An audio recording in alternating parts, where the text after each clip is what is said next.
Hi guys, welcome back. It's Thursday. Yay! The week's almost over and the islands dodged the first hurricane of the season. Well, the first one I heard of anyway. So I just want to jump right into it. I missed yesterday. I just could not get the video that I wanted.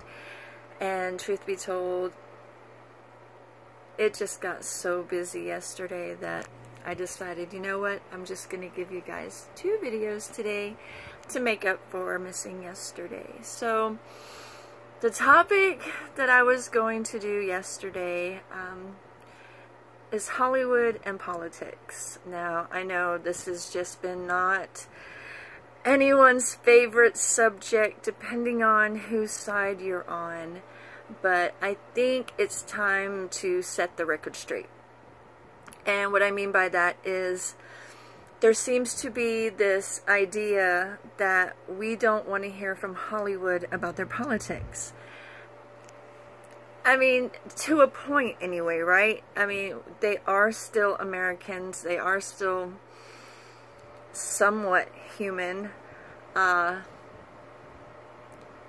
have a vote. They have a say just like all of us. So what's the big deal? Well, I'll tell you what the big deal is. The internet is what the deal is. Before, if we wanted to know anything about any actor or actress or musician that we follow, we would have to buy magazines, wait for the interview with Barbara Walters or whomever decides to take on a celebrity for some get-to-know-you action. And that's kind of where Hollywood stayed for a very long time. An article here and there, or an interview here and there, we would hear little blurps, very well edited interviews, giving us the most politically middle correct answer they possibly can to not alienate what could be potentially up to 80% of their own base, depending on what side they choose to take publicly. Before, it was like, okay, I read in a magazine last week that so-and-so's a Republican, or so-and-so believes this. And then it's like a conversation for the day. And then we completely forget about you guys and what the hell you think about politics. Now, we are in one of the most active times that at least I remember seeing as far as people contributing to the conversation of politics.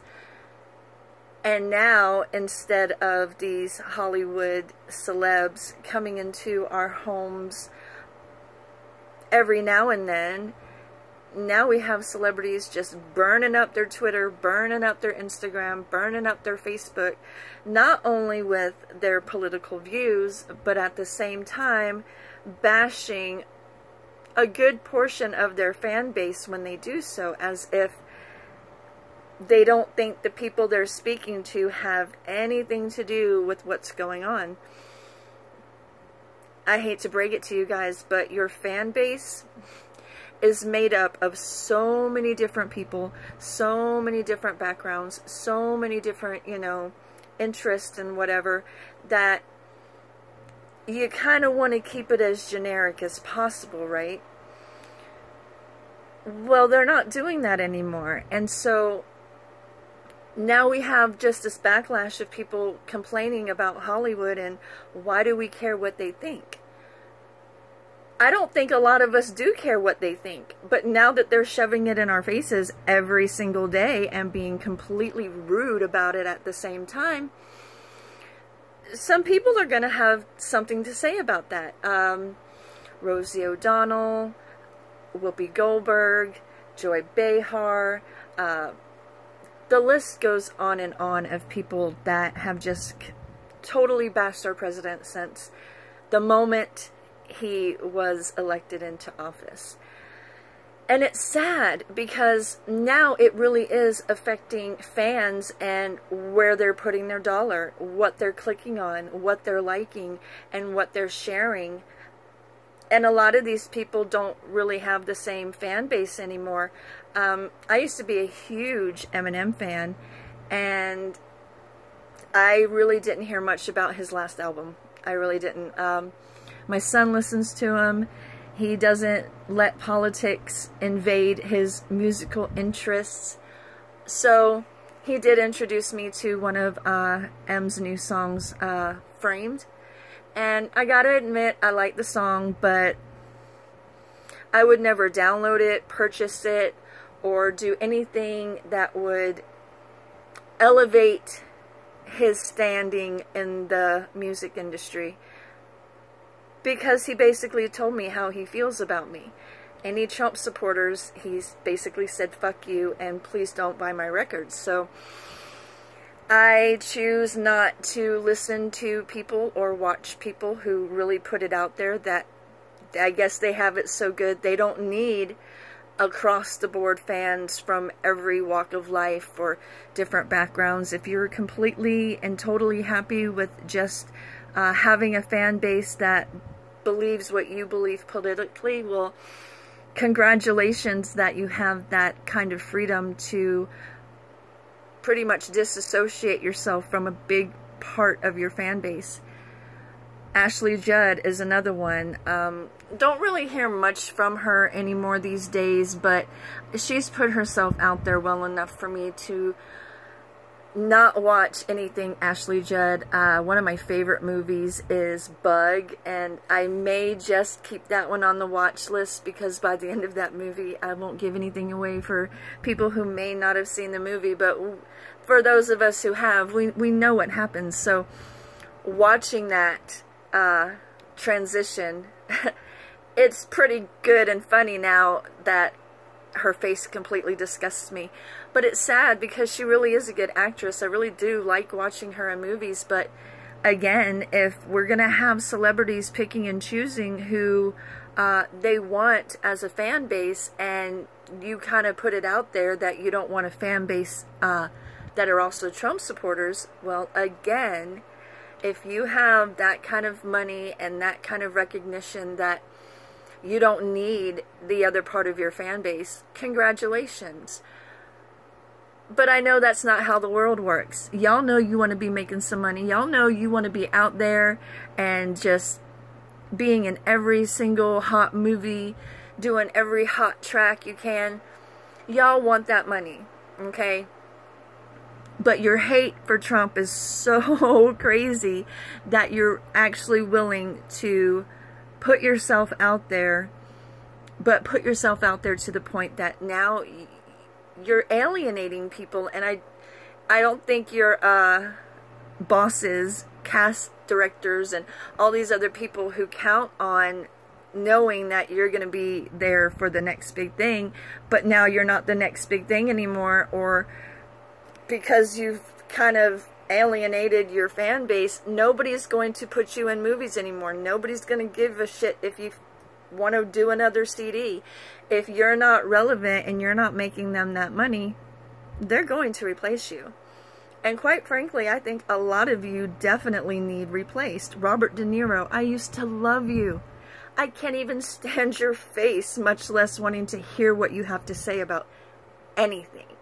So there are those extremists out there who can't help themselves. It's like word vomit, that their Republican derangement syndrome is so strong that they're willing to alienate people because they think, oh, everybody else is doing it, I think I'm going to try it too. And none of you have figured out that when you try to do that, it completely backfires. So maybe it's time to kind of go back to when before the internet was so prominent that it's 90% of how we speak to each other, and scale it back a little bit on the political talk. Alyssa Milano is another one who just cannot keep her mouth shut about things. And like I said, it's not that they don't have a right to be activists or to put their thoughts out into the world for us all to discuss, but she is really, really left loony leaning at this point. And anytime someone shares one of her tweets where she's talking about anything to do with Trump or gun control or the NRA, completely ridiculous. I mean, at least if some of you knew what you were talking about, it might be a little bit more tolerable. But most of you are screaming and squawking, and you're using fake news as your foundation of putting yourself on this pedestal of anger and literally chopping your fans off at the feet by talking crap about them. So I think that's the issue. It's not the issue of we don't care what Hollywood has to say about politics or what side of the political arena you're on. I think it has more to do with how you're speaking to people right now and how you're presenting yourself. And I find it odd that you guys display the very behavior you accuse our president of, you accuse his administration of, and you even accuse his supporters of. And it's getting kind of old. If you want to put your politics out there, great. Let us know where you stand. And then move on. I don't want to hear from you daily that what a piece of shit you think I am. You know, I'm going to turn you off. Jimmy Kimmel is another one who is just completely horrible. Thanks to him and people like Michelle Wolf, they have almost killed comedy. And it's sad because comedy was the one place we could talk about, make fun of anything and everyone. Nothing was off the table. And everybody laughed, had a good time, and went home. If there was a bad joke, they were jeered and booed, and chances are that joke did not go with them to their next gig.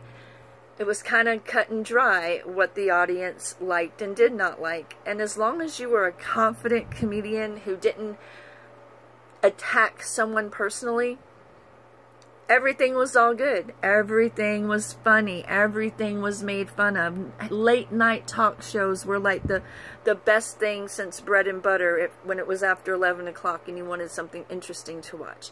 It was funny and it was engaging, and now comedy sucks because now most of them are probably afraid to say anything, and the ones that are willing to say something are most left-leaning, and you're just not funny. Jimmy Kimmel stopped being funny a long time ago. And now he's getting on his show practically every night crying and blaming Trump for something. That's not comedy. Sorry. Haven't watched Jimmy Kimmel in so long. I actually haven't watched any late night TV host for a very long time because it seems like y'all can't get off the Trump bashing train long enough to realize other things are going on in the world that we would like to see you make light of, so we can kind of laugh some serious shit off now and then. But if you're just going to get on late night TV every night and moan and groan and complain and cry, well, maybe we should give your job to somebody else, somebody who doesn't mind taking a break from the political BS and just wants to sit and laugh for an hour. I've been saying that we need fresh faces here in Hawaii, that a 64-year run with Democrats pretty much running everything, and this is what we have to show for it, is completely ridiculous. We need new faces. The media, completely ridiculous. Half of them we can't even trust anymore. Jim Acosta, no.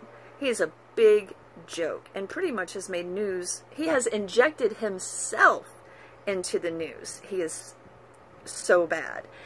So we need fresh faces in the media, and we could definitely use some fresh faces in Hollywood. So if you guys want to continue to just be completely disrespectful and throwing your opinion around and blasting it all over our walls and our Twitter feeds, you're going to get a response back. And Trump supporters are just sick and tired of being labeled, ridiculed, censored, all of those things, and now to have Hollywood elitists jump on board and start screaming and yelling at us and complaining about their life and then blaming our president, I'm over it. I'm done with it, and I'm sure a lot of Americans are. It's time for you guys to either put down your Twitter and your Facebook for a while, or maybe you should change your career, and then once we know where you stand and what it is you're offering to us, we can make the determination if you're still relevant or not. But continuously bashing the very people who help write your paychecks, eventually your paychecks are going to get much, much smaller. And again, there's plenty of fresh talent out there that this is the perfect time to get in on the Hollywood dream. We've got pedophiles and, you know, sex addicts and sex harassment suits and all of these things coming to light. Finally, maybe Hollywood is getting cleaned up just enough that women don't have to do the whole casting couch BS to get a good role. And once we kind of take that power away from these executives like that and start offering up new people, new faces, and pretty much saying bye to the old, I bet you're going to learn to fit in real quick, or you're going to be irrelevant real quick. Because this, if there is not a better time than now, I don't know when is, that if somebody wants to get into Hollywood, do it. Do it. We would love some fresh faces to entertain us daily, weekly, or, you know, yearly, depending on what kind of show or movie you're doing. I love it. That's why shows like American Idol do so well, because we like seeing people like us make it and get somewhere. So if you're not appreciative of your position or the fans that you have, again, you're replaceable. Sorry. I mean, we might miss some of the stuff you gave us, and we might have to, you know, never listen to anything new from you again, but at least if you've made room for someone else who appreciates that spot, I'd much rather start over and get a whole new list of people I enjoy watching and listening to, rather than put up with one more single day of Hollywood elitists complaining and moaning and groaning about their life and our president. Stop it already. Just stop, because you're only hurting yourself now. You're kind of hurting your fans, absolutely, because we like seeing you in certain shows and movies, and of course we have our favorite directors and stuff. But we can learn to live without you. So before you hit enter on that next post that goes completely off the rails and throws half of your fans under the bus, maybe take that 5-second pause and ask yourself, should I really be putting this out there, and who could I possibly alienate if I do? And like I said, if you don't care and you have it that good, congratulations. But if you actually care about your job and your fan base, I think you'll learn to kind of edit yourself a little better when it comes to certain topics that, again, may or may not alienate half of your fan base. And to people like Whoopi Goldberg, all I can say is, you talk a lot of crap about people being so ugly and the president bringing out that ugliness in people. And the only ugliness I've seen come out of people are like you on the left, very liberal and just very offended. And you just go off the rails over the dumbest stuff because your sickness is so bad that you're triggered by the smallest things. And quite frankly, I don't really like Hollywood being so damn sensitive. So, again, if you guys really appreciate your position and the people who put you there, knock off all the offensive political commentary, because it's simply not needed. So tell me what you think. Have you stopped watching a favorite actor, actress? Have you refused to download an artist's music because of their political views? And is it really because of their political views, or is it because of the way they deliver that belief to you and how you take what it is they say publicly? So yeah, leave me a comment. Let me know what you think. Definitely, if you're feeling, you know, generous, give me a like, a comment, a subscribe, and I'll see you on my next video here real soon. Thanks for listening. Bye, guys.